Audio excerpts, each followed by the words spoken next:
Bapak Ibu Saudara,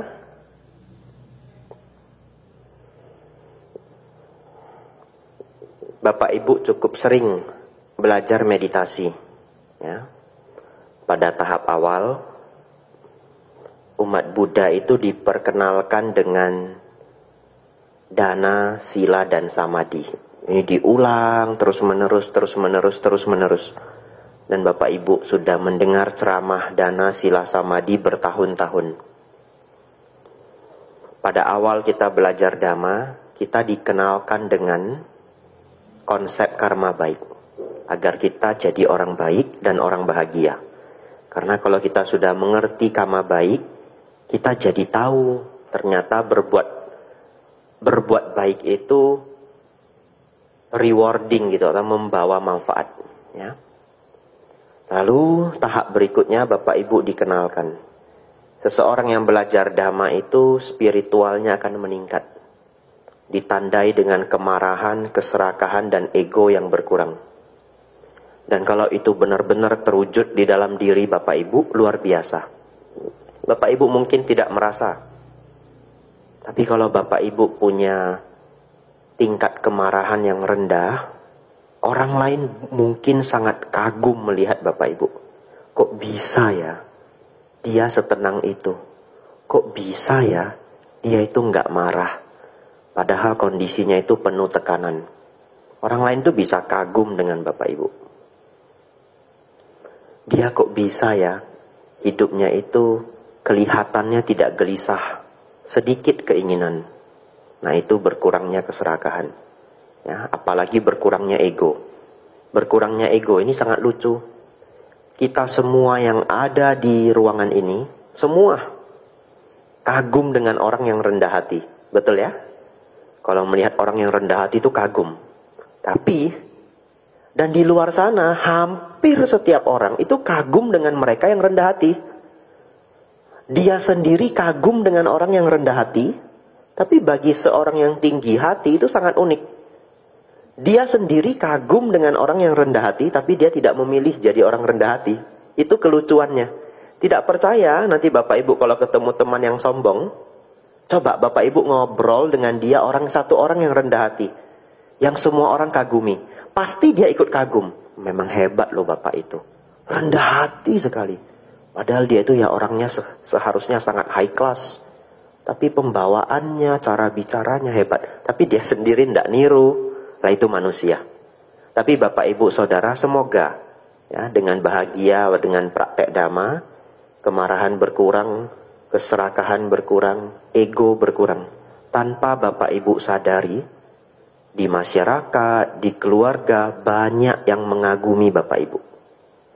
Ya, tetapi kita tidak belajar Dhamma supaya dikagumi ya. Tapi ini sebagai motivasi bahwa banyak manfaat Bapak Ibu. Hari ini, khusus ingin saya tegaskan kembali, yang sering diulang para biku adalah agar Bapak Ibu punya karma baik, terlahir di alam surga, punya kesejahteraan, kesehatan. Tadi barusan saya ulang, agar dosa loba moha Bapak Ibu berkurang. Tapi khusus malam hari ini, saya ingin mengingatkan kembali manfaat yang sangat tinggi, yaitu agar Bapak Ibu mencapai kesucian. Ya. Agar Bapak Ibu mencapai kesucian. Ini juga diskusi saya dengan Bu Nani semalam pas saya diantar pulang. Ya, jadi saya berpikir ini bermanfaat sekali, ingin saya share hari ini. Kenapa? Karena kalau Bapak Ibu tahu manfaat bahwa kita semua sanggup mencapai kesucian dan cara-caranya bagaimana, nanti Bapak Ibu belajar yang 10 halaman ini jadi lebih termotivasi. Ya. Jadi ini penting sekali. Bapak Ibu Saudara,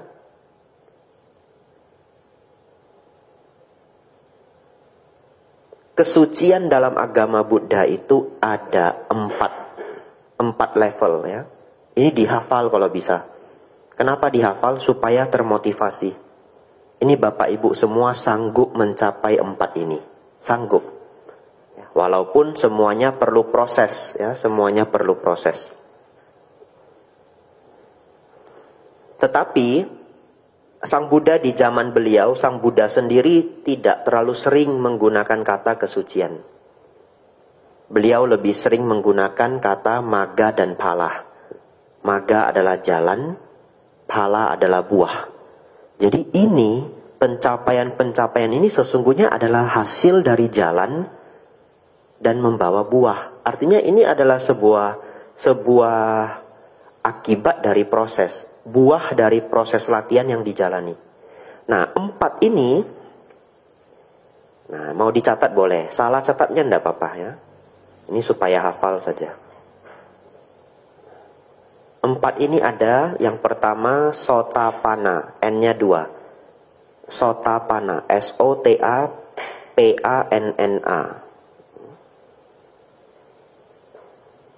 Yang kedua, Sakadagami.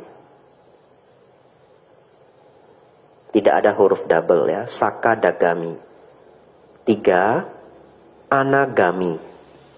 Tidak ada huruf double, Anagami.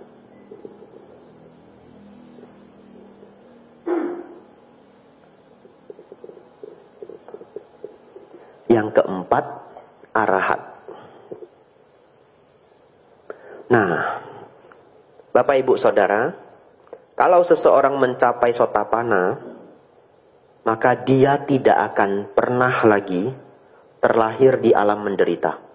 Dan itu harus Bapak Ibu cita-citakan. Harus.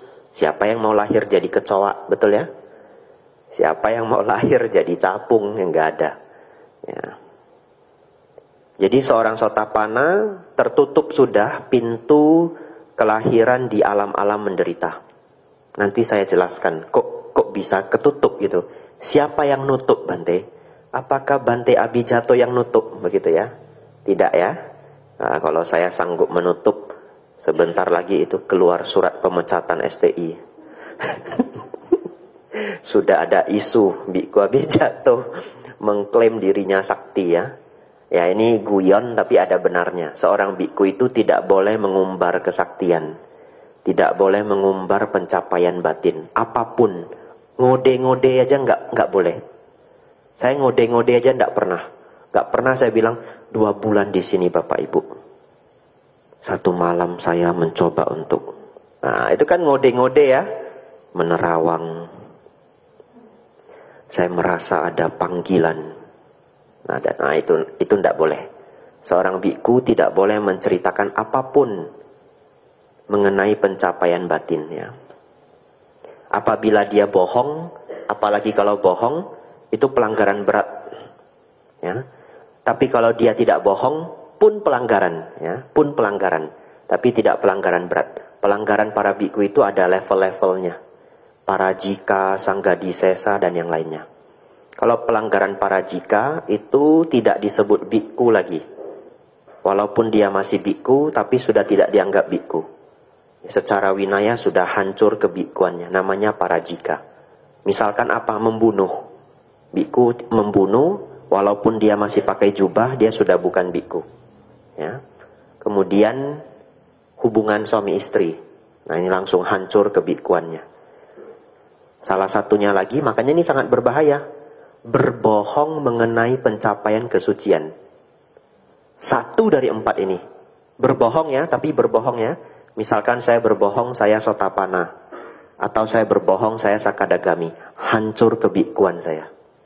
Makanya para biku tidak boleh guyon mengenai ini. Pencapaian kesucian. Tapi kalau dia benar, ya, kalau dia benar, pun adalah pelanggaran. Kalau diceritakan ke umat awam. Adalah pelanggaran tingkat menengah. Tapi tidak hancur kebikuannya. Ya nanti menjalani hukuman. Tapi kalau diceritakan kepada sesama biku boleh. Ya kepada sesama biku boleh. Jadi kalau nanti ini bapak-bapak ada yang penasaran Biku Abhijato sudah capai apa? Boleh. Jadi biku dulu. Ya, setelah itu kita sharing gitu. Nah, Bapak Ibu Saudara, yang pertama Sotapanna, kedua Sakadagami, ketiga Anagami, keempat Arahat. Ya. Seorang Sotapanna dikatakan oleh Sang Buddha, kehidupannya itu paling lama 7 kehidupan lagi akan mencapai arahat. Itu sebabnya mencapai Sotapanna ini penting bagi umat Buddha. Karena kalau Bapak Ibu mencapai Sotapanna, ya sudah kelar hidupnya. Tinggal nunggu 7 kehidupan. Tapi ada teman saya di Medan, ini nggak baik ini gosipin orang ya. Tiba-tiba ada suara musawada, weraman, isika padang. Itu cerita kemarin ya, di Wihara Sasana Karuna. Ya. Ada teman yang bilang, saya nggak usah arahat cepet-cepet. Kita Sotapanna aja, terus enjoy life dulu gitu. Itu teori nggak ada di suta ya, nggak ada di suta. Ya tapi bukan hal yang buruk juga. Dia ingin mencapai Sotapanna saja, kemudian santai-santai dulu silahkan ya. Tapi saya akan jelaskan, nanti juga ada penjelasan. Kenapa Bante? Seorang Sotapanna itu maksimal 7 kehidupan dia akan mencapai arahat ya. Nah. Sakadagami artinya kembali sekali lagi. Itu arti Sakadagami. Sotapanna itu artinya pemasuk arus. Ya. Sotapanna pemasuk arus. Sakadagami kembali sekali lagi.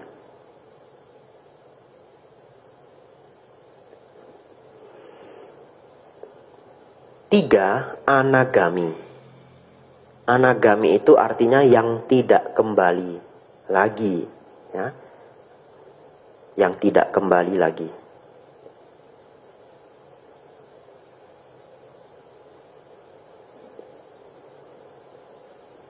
Kemudian arahatnya. Arahat adalah yang telah mencapai nibbana.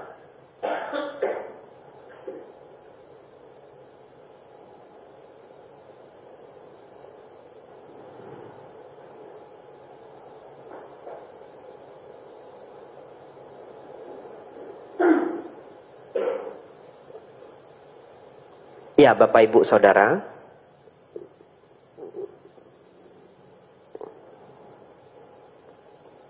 ini sedikit motivasi saja ya. Dulu ketika di Jakarta, saya pernah ketemu seorang profesor dari Oxford, namanya Dr. Peter Carey. Cukup dikenal ya bagi orang yang mungkin sering aktif di kesejarahan ya. Jadi beliau itu sekarang sebagai profesor tamu di UI untuk ngajar sejarah. Dia lulusan Oxford. Nah, namanya Peter Carey. Beliau menghabiskan hidup beliau 40 tahun untuk mempelajari Pangeran Diponegoro. Cukup hanya mempelajari itu. Jadi mendalami sejarah Pangeran Diponegoro 40 tahun. Luar biasa. Ya. Saya saja nggak tahu sejarah Pangeran Diponegoro ya. Nah, beliau 40 tahun menghabiskan hidup beliau mendalami kisah-kisah ini. Berarti beliau juga sangat tahu sejarah Indonesia dan sejarah Jawa. Oleh karena itu beliau menulis buku mengenai Pangeran Diponegoro ya. Dan juga buku terakhir kalau saya tidak salah, maksudnya kalau itu belum ada buku yang paling baru ya. Beliau menulis buku tentang korupsi di tanah Nusantara. Jadi ternyata korupsi itu sudah terjadi sejak zaman kerajaan. Nah, kadang saya merenung begini. Orang Barat itu memang senang mengambil satu studi yang mereka sukai, kemudian mereka kuliah sampai S3 hanya untuk mempelajari hal itu. Nah, Bapak Ibu Saudara boleh menggunakan semangat yang sama, yaitu kita studi ajarannya Sang Buddha ya.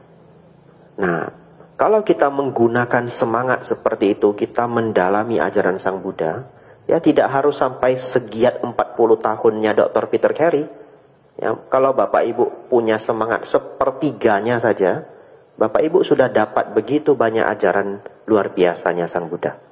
Nah, kadang-kadang ketika saya belajar sutta ini bisa capek Bapak Ibu. Nah, ini bukunya tebal sekali.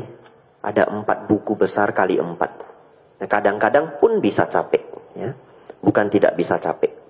Ini kalau capek bagaimana istirahat? Ya, nanti dibaca lagi. Kadang-kadang kalau kita sudah baca terlalu banyak itu nggak masuk di otak lagi. Baca, kok nggak masuk di otak lagi? Istirahat. Ya, istirahat.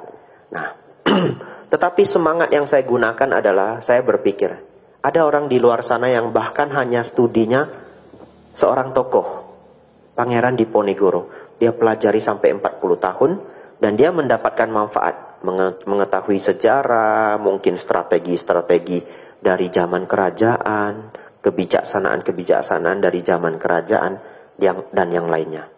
Nah, kenapa saya tidak menggunakan semangat yang sama dari kebiasaan orang barat atau orang akademisi itu untuk studi hal yang sangat penting, ya, yang berhubungan dengan kehidupan kita dan kehidupan yang akan datang. Nah, ini sedikit motivasi saja. Bapak Ibu Saudara, mari kita bahas. Bante, bagaimana agar seseorang bisa mencapai sotapanna? Itu yang paling penting.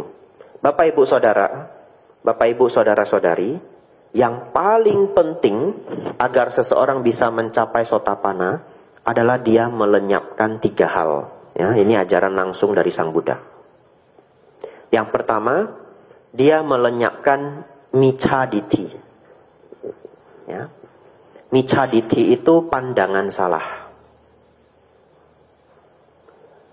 Kalau Bapak Ibu ikuti banyak kelas para biku dari Bante Panya, Bante Santacito, mudah-mudahan Bapak Ibu semua sudah hancur pandangan salahnya. Seseorang dikatakan memiliki pandangan benar dia apabila setidaknya dia memahami 3 hal. Memahami baik dan buruk. Memahami kama wipaka dan memahami 4 kebenaran mulia. 3 syarat ini adalah syarat seseorang memiliki pandangan benar. Nah, kemarin kita bahas 4 kebenaran mulia ketika hari Asada Puja. Betul ya? Nah, kita bahas Dhammacakka Pavattana Sutta. Nah, Bapak Ibu Saudara, yang kedua, hancurnya Sakkaya Ditthi. Sakkaya Ditthi itu adalah pandangan salah terhadap diri. Salah satu pandangan salah terhadap diri adalah ada orang-orang yang berpikir tubuh ini adalah diri yang sesungguhnya. Sehingga kalau tubuh ini hancur, maka kehidupan ini sudah habis. Jadi orang-orang yang berpikiran seperti ini tidak percaya ada kelahiran yang akan datang. Dia tidak percaya ada diri dalam bentuk yang lain. Tubuh inilah diriku yang sebenarnya. Ketika dia mati, habislah sudah semuanya. Nah, tapi umat Buddha memahami bahwa setelah kehidupan ini masih ada kehidupan yang akan datang. Dengan memahami hal ini, umat Buddha menjadi tidak sembrono. Tidak berpikir bahwa cuma satu kehidupan, kita bisa ngasal saja. Tidak. Kita bertanggung jawab terhadap diri kita menjaga moral, kita memberi manfaat bagi diri sendiri dan orang lain. Nanti itu akan kita bahas terkhusus halaman 1, 2, dan 3. Ya. Agar Sakkaya Ditthi itu hancur. Yang ketiga,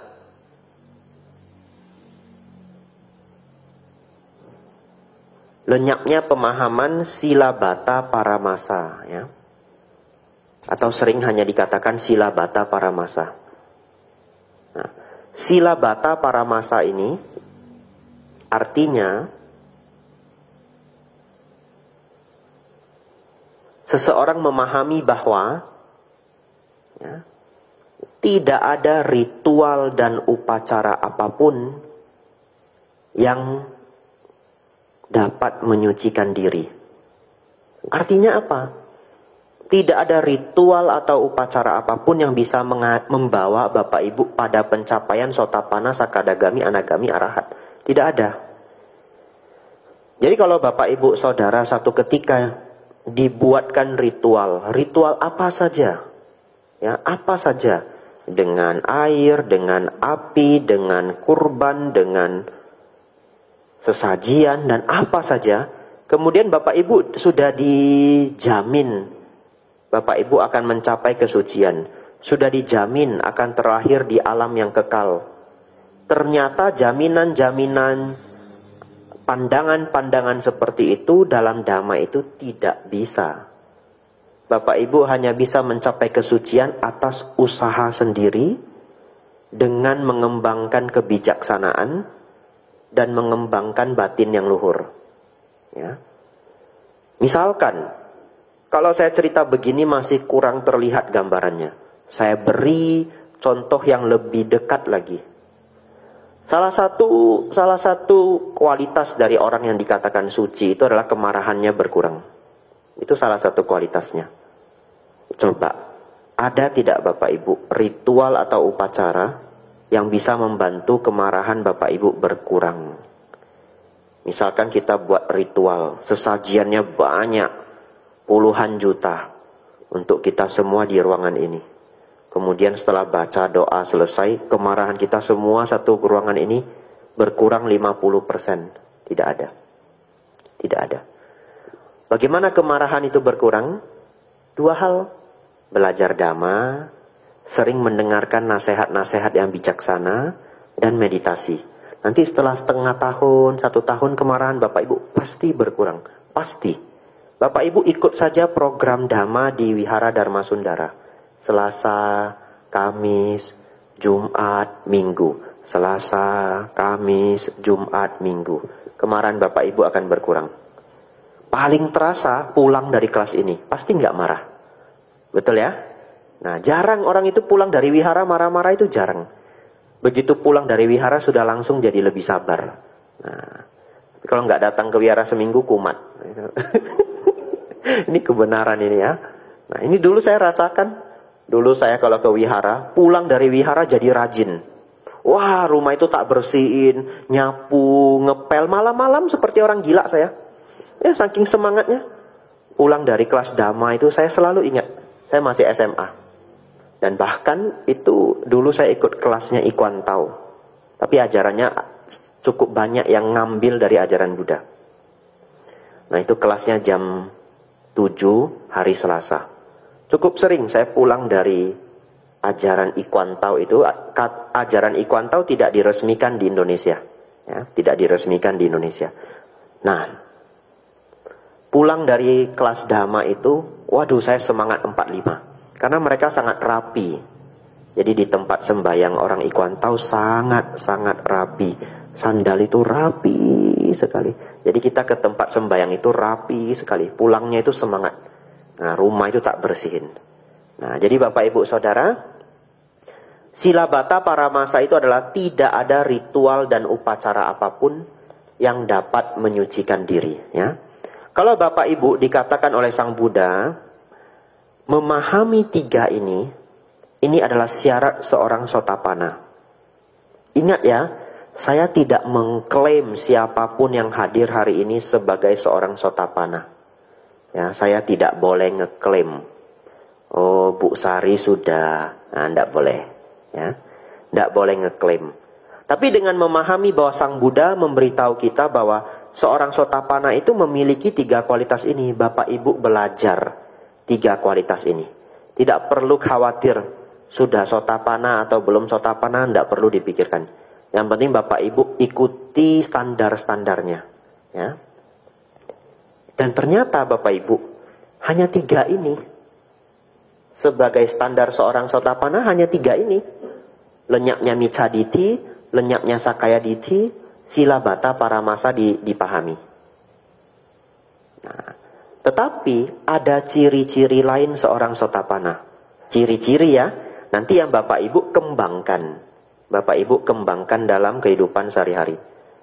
Nah, seorang Sotapanna memiliki kualitas yang disebut Sotapati Yanga. Ini nggak usah dicatat, nggak apa-apa. Sotapati Yangga, ya, Yangga namanya. Nah, ini ada di dalam kitab Samyutta Nikaya, ya, tidak kita pelajari Samyutta Nikaya. Dikatakan seorang Sotapanna terlihat memiliki ciri-ciri, memiliki awecca passada. Ya. Awecca passada itu adalah keyakinan yang kuat terhadap 4 hal. Dan saya yakin Bapak Ibu yang hadir hari ini punya ciri-ciri ini. Mudah-mudahan. Atau Bapak Ibu akan kembangkan dalam kehidupan sehari-hari. Dan ini kita kembangkannya bagaimana nanti? Nanti kita akan bahas. Memiliki keyakinan kuat terhadap Sang Buddha. Yang kedua, memiliki keyakinan kuat terhadap Dhamma, ajaran Sang Buddha. Yang ketiga, memiliki keyakinan kuat terhadap Sangha. Nah, Sangha di sini adalah para biku yang telah mencapai kesucian, jadi Arya Sangha. Nah, karena tidak semua biku juga pasti mencapai kesucian. Bapak Ibu harus ingat itu. Tidak semua biku pasti mencapai kesucian. Kenapa saya harus mengatakan ini? Agar kalau Bapak Ibu ketemu biku yang keliru, keyakinan Bapak Ibu tidak hilang. Itu adalah personalnya beliau. Jangan kita ketemu biku yang keliru, kita pukul rata. Wah, agama Buddha tidak bisa dipercaya. Kita yang rugi. Itu yang salah adalah biku itu. Ya, nanti dia sendiri akan menerima akibat dari perbuatannya. Ya tentu, kalau Bapak Ibu melihat yang keliru ya boleh. Mungkin dikabarkan para dayaka, pengurus wihara. Ya, tapi semoga-moga tidak ketemu ya, biku yang keliru. Yang keempat adalah keyakinan kuat terhadap sila. 4 ini. Jadi seseorang yang sudah mencapai Sotapanna, dia memiliki keyakinan kuat terhadap Buddha, Dhamma, Sangha, dan sila. Bagaimana mengetahui orang punya keyakinan kuat pada Buddha, Dhamma, Sangha, dan sila? Saya pikir, ini perenungan saya sendiri. Dia senang belajar Dhamma. Datang ke wihara senang. Praktek sila tidak merasa terbebani. Saya praktek sila sudah sangat lama, sejak sebelum jadi biku. Tidak merasa terbebani. Malah membuat hidup menjadi ringan. Kita tidak mengambil apa yang tidak diberikan. Jadi kalau di jalanan itu ada barang orang yang hilang, barang orang yang ketinggalan, orang yang merawat, yang menjaga sila kedua ini juga nggak kepengen ngambil. Jadi sila kedua adinadana itu tidak mengambil yang tidak diberikan, bukan hanya mencuri. Tapi kalau ada barang orang ketinggalan, yang mana kalau kita ambil juga nggak apa-apa gitu ya. Dalam artian kalau ada uang 100.000 jatuh di jalan. Kan pemikiran kita kalau kita nggak ngambil, orang lain ngambil, betul ya? Nah itu pemikiran kita. Nah kalau kita ngambil uang yang jatuh, ya di masyarakat tidak dianggap tidak bermoral. Kalau kita pulang pun kita cerita ke orang rumah, tadi ada 100.000 jatuh. Wah ayo makan bakso, kan begitu ya? Bapak Ibu nggak dianggap pencuri oleh masyarakat. Karena itu uang jatuh. Tapi kalau kita praktek adinadana, barang yang tidak diberikan tidak diambil. Jadi sebenarnya kalau Bapak Ibu praktek adinadana dengan baik, ada uang jatuh, tas jatuh, dompet jatuh, tidak diambil. Tapi kalau di Singapura, di Jepang itu boleh dibawa ke kantor polisi, nanti dicatat. Nah kalau di Indonesia tidak tahu saya ya. Bawa ke kantor polisi, sepertinya yang hilang juga nggak nyari di pos polisi gitu. Jadi kalau Pak polisinya mau mengembalikan, orangnya juga nggak datang-datang. Tapi kalau di Jepang, di Singapura ya, apalagi di Jepang, katanya, saya belum pernah ke sana. Kalau ada barang hilang ditinggal aja, nggak ada yang akan ngambil. Nanti sudah 3-4 jam atau 2 jam orangnya balik, barangnya masih ada. Nah jangan coba-coba praktek di Indonesia ya. Jangan coba-coba. Bapak Ibu coba taruh HP begitu ya, pergi. Coba 3 jam lagi, jangankan 3 jam. Sudah hilang. Ya, dan adinadana ini, sila kedua dalam ajaran Sang Buddha tidak membebani. Kalau kita sudah senang mempraktekkan sila. Dan kadang jadi perlindungan. Di Medan dulu cukup banyak penipuan dengan barang yang ditinggalkan. Banyak sekali. Misalkan begitu kita ambil ternyata adalah narkoba. Kita tiba-tiba dirazia. Kok bisa pas sekali momennya. Misalkan seperti itu. Kadang-kadang emas. Ngambil liontin emas. Tiba-tiba yang ada orang yang datang mau minta bagi hasil. Katanya dia juga nampak itu emasnya. Cuma dia nggak sempat ambil. Bapak ambil dulu. Dan banyak ceritanya. Nanti dia cerita itu liontinnya bisa 5 juta itu Pak. Ya sudahlah kalau enggak kita bagi aja. Bapak kasih saya entah 500.000 begitu. Bapak jual nanti itu bisa 5 juta. Ada loh orang yang percaya. Dan kemudian ngasih uang 500.000. Karena dia berpikir liontin ini 5 juta. Nah, sudahlah nggak apa-apa lah, nanti saya jual 5 juta, kasih dia 500.000. Ternyata emasnya palsu.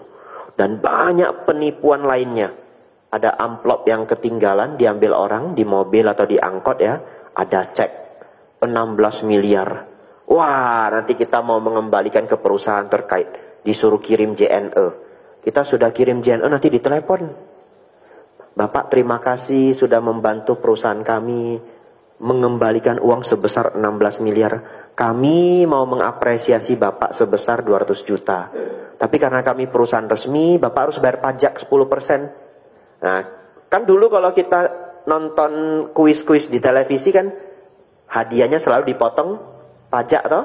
Nah, diminta 10%. Pak, kami perusahaan resmi, jadi Bapak harus bayar pajak dulu. 200 juta pajaknya 20 juta. Ada loh orang yang ngirim. Lucu juga. Ada orang yang beneran ngirim. Karena dia berpikir 200 juta ya.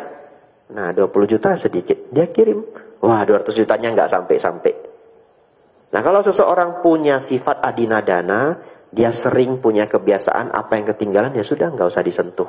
Punyanya orang. Dan itu menjadi perlindungan. Bapak Ibu Saudara, sekarang bagaimana agar seseorang bisa mencapai sotapanna? Yang paling penting adalah mendengarkan dhamma. Bukan bermeditasi.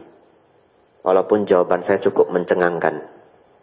Kenapa? Karena kalau seseorang tidak memahami dhamma yang benar, dia tidak bisa memiliki meditasi yang benar. Ini adalah ungkapan Sang Buddha di dalam Sutta Majjhima Nikaya 117. Kenapa saya sebutkan angkanya? Karena ini direkam. Jadi nanti kapan-kapan ingin dicek ya. Maha Cattari Saka Sutta Majjhima Nikaya 117. Sang Buddha mengatakan meditasi benar adalah meditasi yang didukung oleh 7 faktor di bawahnya. Apa 7 faktor di bawahnya? Pandangan benar, pikiran benar, ucapan benar, perbuatan benar, mata pencaharian benar, usaha benar, sati benar, baru samadhi benar. Kan kita hafal itu ya, Jalan Mulia berunsur 8. Orang tidak pernah menyadari bahwa samadhi itu nomor 8. Nah, jadi kalau tidak ada nomor 1, tidak ada pandangan benar, tidak ada samadhi benar. Lalu bagaimana agar pandangan menjadi benar? Mendengarkan dhamma. Oleh karena itu yang paling penting dalam proses pencapaian kesucian ini untuk tahap sotapanna adalah mendengarkan dhamma. Ya. Ada buku, nah ini silahkan dicatat. Ini bisa download sendiri di Google ya. Judul bukunya adalah Jana-Jana dan Umat Awam menurut Sutta-Sutta Pali. Sutta itu T-nya 2. Jana-Jana dan Umat Awam menurut Sutta-Sutta Pali.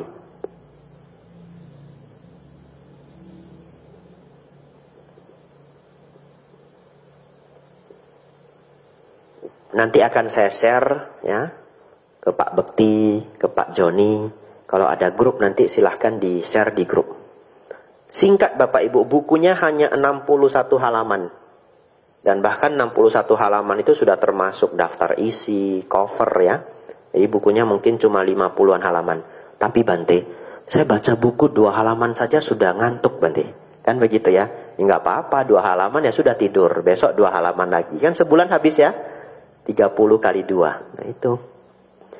Nggak apa-apa Bante, nggak apa-apa. Malah bagus. Kan katanya banyak orang susah tidur toh. Nah susah tidur baca buku. Habis baca tidur ya. Memang orang yang tidak terbiasa baca akan mengantuk. Saya dulu juga baca buku itu ngantuk. Nah saya pertama kali baca buku berat itu SMA 1 sepertinya. Saya beli buku mengenai hormon. Judul bukunya Natural Hormone Enhancement. Rob Fagan. Sampai saya hafal buku itu. Saya baca 2 halaman KO Bapak Ibu. Bukunya bahasa Indonesia. Berat sekali buku itu. Tak baca 2 halaman, wah sudah ngantuk. Anak 1 SMA, bahasa saya masih miskin. Kosakata saya masih miskin. Ketemu kata statin, apa ini statin? Harus cek Google. Anabolisme, cek Google. Berat sekali. Tapi karena saking pengennya baca buku itu, tak teruskan. Sepertinya 6 bulan baru habis. Tapi ternyata ada berkah di balik kesulitan. Sejak itu saya baca buku apapun kok jadi ringan. Karena saking beratnya buku itu. Ya. Jadi kalau Bapak Ibu baca buku terasa berat, enggak apa-apa. Dicicil. 2 halaman, 3 halaman, besok baca lagi. Jangan punya pemikiran ingin lomba baca buku. Sampai ada orang yang ikut les fast reading. Aduh, saya nggak ngerti kenapa harus fast reading. Ya bagi saya ya. Kenapa? Coba saya pikir, saya yang membaca buku begitu lambat saja. Selesai dibaca itu sepertinya 40% lupa. Tersisa 60%. Harus dibaca ulang lagi buku itu. Kalau mereka fast reading, baca dengan sangat cepat, apakah bulan depannya dia masih ingat 70% dari isi buku itu? Kalau masih ingat, wah hebat, luar biasa ya. Nah, bahkan saya pernah lihat di Tiongkok ada anak-anak yang ikut les fast reading. Dan orang tuanya bayar lagi. Diajari baca bukunya gini. Ini serius ini. Apa yang dibaca begitu? Nggak akan terbaca. Baca buku itu ya pelan-pelan ya. Apa boleh buat.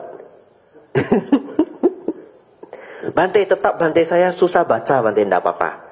Susah baca, enggak apa-apa. Nanti ikut saja kelas hari Selasa, Kamis, Jumat dan Minggu. Rajin-rajin datang saja. Nanti buku ini saya baca, terus saya buatkan jadi ceramah ya.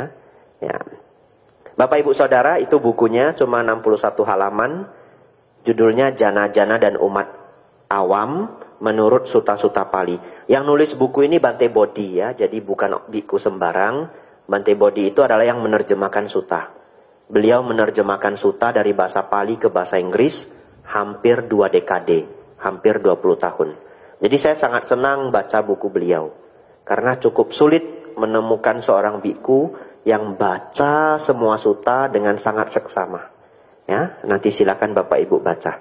Bapak Ibu Saudara, di buku ini ada di halaman 8. Beliau mengatakan bahwa tidak ditemukan secara khusus bahwa pencapaian jana itu diperlukan untuk mencapai kesucian Sotapanna. Ya. Artinya apa?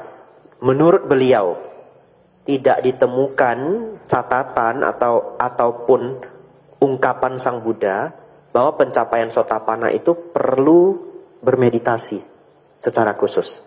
Artinya orang yang belum pernah bermeditasi pun, kalau dia memahami ajaran Sang Buddha dengan baik, dia bisa mencapai Sotapanna. Memang saya tahu apa yang saya ucapkan ini sangat kontroversial. Makanya saya kasih bukunya sendiri, Bapak Ibu ikut baca. Jadi ini bukan kata Biku Abijato, kata Bante Bodhi. Nah, beban saya kurang setengah, begitu ya. Kalau saya diprotes nanti silakan protes Bante Bodhi, begitu ya. Ya hanya, tapi saya ada maksudnya menceritakan ini. Agar Bapak Ibu tahu seberapa pentingnya mendengarkan Dhamma ya. Mendengarkan Dhamma itu bahkan untuk tahap awal lebih penting daripada bermeditasi. Tapi jangan setelah ini nanti hari Selasa nggak ada yang datang lagi ya. Keduanya penting. Loh kok penting Bante? Nah kita lanjutkan. Karena Sakadagami, yang artinya kembali sekali lagi itu, seorang Sakadagami itu hanya dilahirkan kembali ke alam manusia 1 kali lagi. Setelah itu akan mencapai Nibbana. Ya. Jadi kalau Bapak Ibu, di antara Bapak Ibu ada yang mencapai Sakadagami, nanti Bapak Ibu terlahir di alam manusia 1 kali lagi, lantas kemudian akan mencapai Nibbana. Seorang Sakadagami punya syarat tambahan selain syarat yang tadi sudah dimiliki seorang Sotapanna. Syarat tambahannya adalah dia telah melemahkan nafsu-nafsu. Nah, melemahkan nafsu ini perlu bermeditasi. Kalau Bapak Ibu hanya belajar teori saja, nafsu tidak akan berkurang. Dan melemahkan nafsu ini sulit. Nah, oleh karena itu perlu bermeditasi. Biasanya kalau dalam kisah-kisah zaman Sang Buddha, mereka yang mencapai Sakadagami, kalaupun dia bukan biku, dia tidak memiliki istri atau tidak memiliki suami. Ya.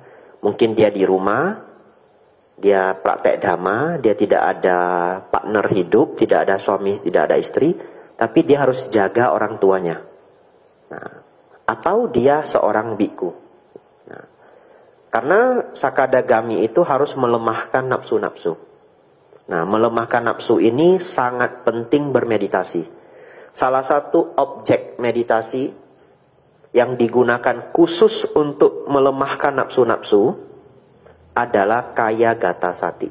Perenungan terhadap 32 objek tubuh. Itu latihannya cukup mengerikan. Nah, saya melatih ini dengan sangat serius dulu ketika Samanera. Itu adalah merenungkan 32 bagian tubuh. Dari kulit, darah, otak, paru-paru, lambung, 32 organ tubuh. Ternyata manusia itu unik. Yang kita anggap indah, cantik, ganteng, kalau dipisah-pisah spare partnya nggak ada yang bagus. Nah, cara praktek latihannya, ini saya hanya ceritakan saja, Bapak Ibu yang tidak harus mempraktekkan, Bapak Ibu umat berumah tangga ya. Nah, cara prakteknya adalah, salah satu caranya kalau lewat buku, ada bukunya, di dalamnya ada organ-organ tubuh manusia. Ngeri. Terus setelah dilihat, dipelajari, nah kemudian menggunakan urutan perenungan, 32 itu direnungkan. Nah bahkan, seorang biku itu cukup sering. Nah ini jadi agak seram ya. Hari ini malam Jumat ya. Nah, malam Jumat harus ada yang seram-seram sedikit. Tapi bukan Jumat Kliwon besok ya. Tidak tahu saya ya. Kalau di Thailand, biku itu sering diundang untuk melihat jenazah. Ya, jadi itu adalah latihannya memang. Nah, di Jakarta, biku juga diundang. Dulu ada rumah sakit pas depan Wihara Dhammacaka. Ibu siapa, ada yang kenal enggak? Dulu pernah jadi ketua Wandani. Ibu siapa? Dokter. Ya mohon maaf, dokter siapa saya lupa namanya. Ya, Bu dokter ini cukup sering ngundang biku, Bante, mau ndak lihat otopsi mayat begitu. Nah, dan cukup banyak biku yang berani ikut. Ya nanti ikut melihat otopsi mayat. Demikianlah tubuh manusia. Kalau diuraikan tidak ada yang indah. Nanti itu dijadikan objek meditasi untuk melemahkan nafsu-nafsu. Dan beneran nafsu itu akan drop begitu kencangnya. Ya. Nah,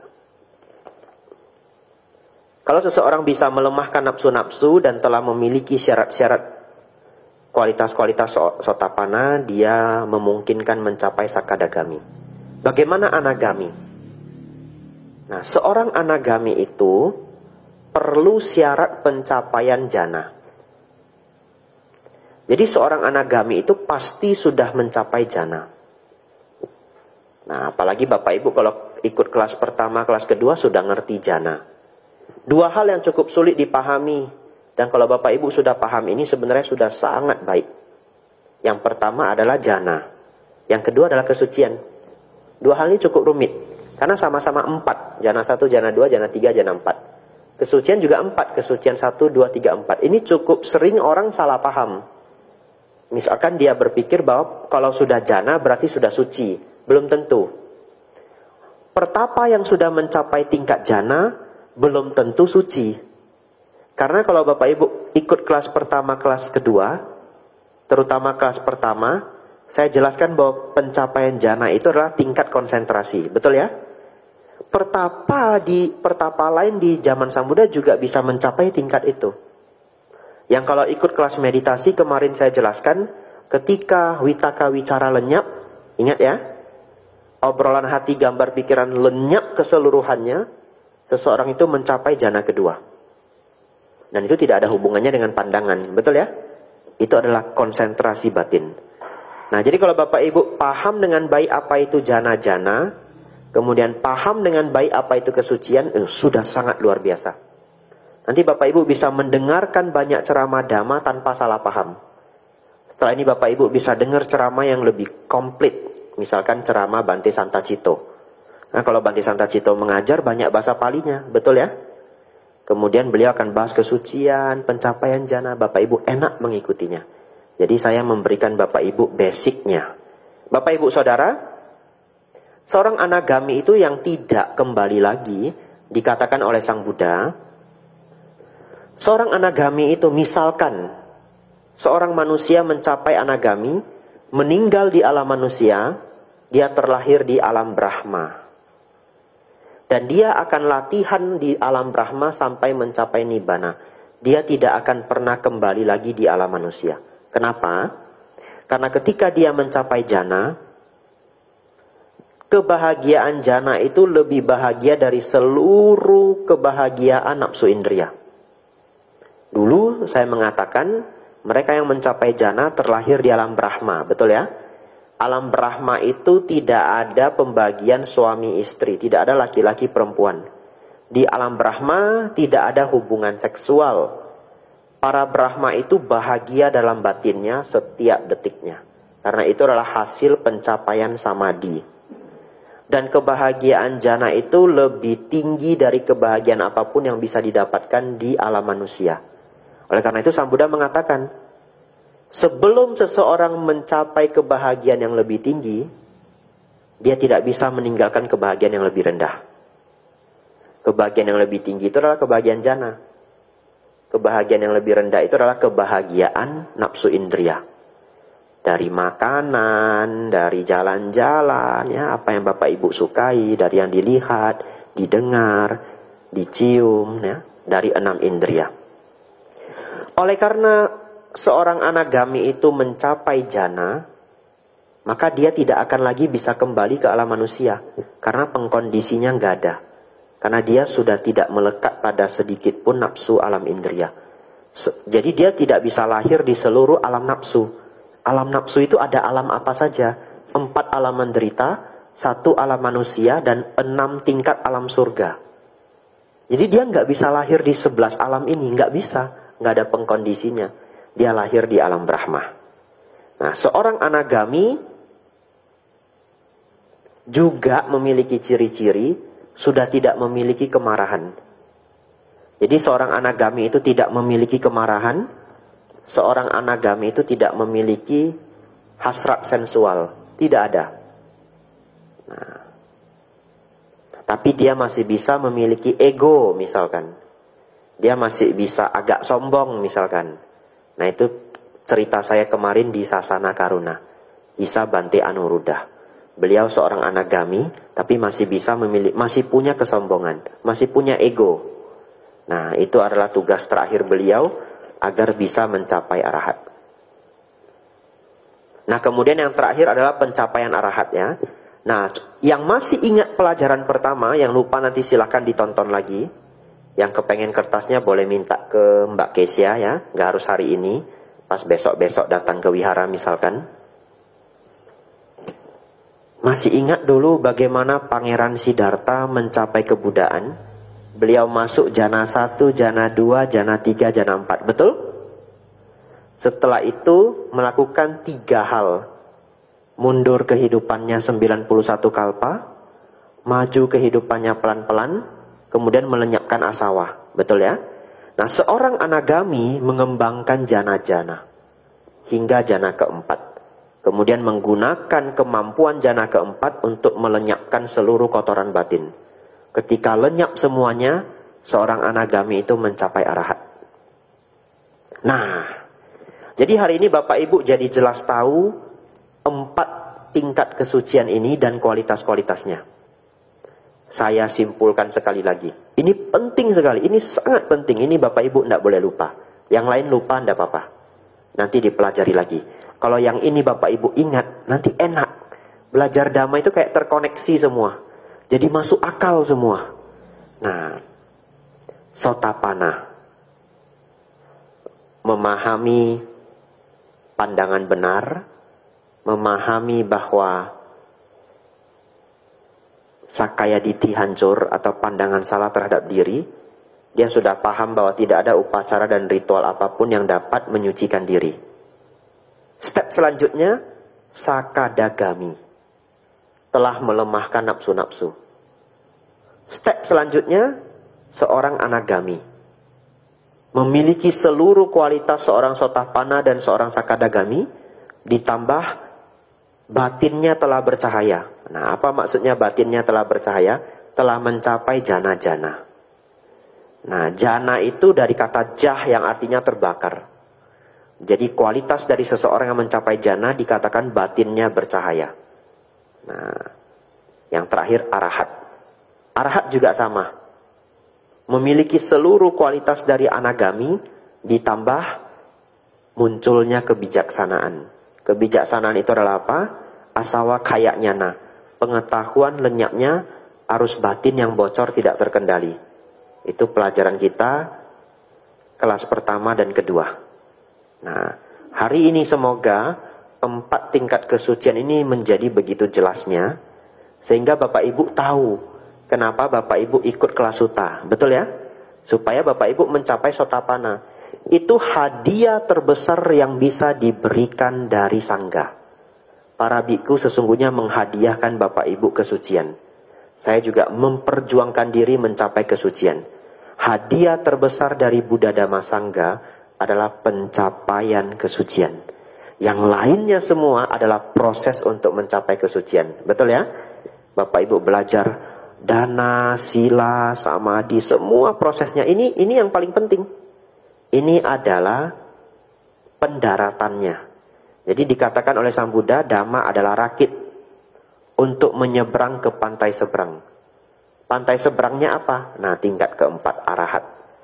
Nah, Bapak Ibu Saudara, di sini menjadi sangat jelas kenapa kita harus senang belajar Dhamma dan bermeditasi. Fungsinya jadi jelas semuanya. Begitu ya? Ya, semoga Bapak Ibu cepat-cepat capai arahat kemudian lapor ke saya ya. Wah, capai arahat luar biasa. Bapak Ibu Saudara, selanjutnya sampai di sini ada pertanyaan mengenai apa yang baru dijelaskan? Ya, tidak ada syukur ya. Jawab pertanyaan juga sulit.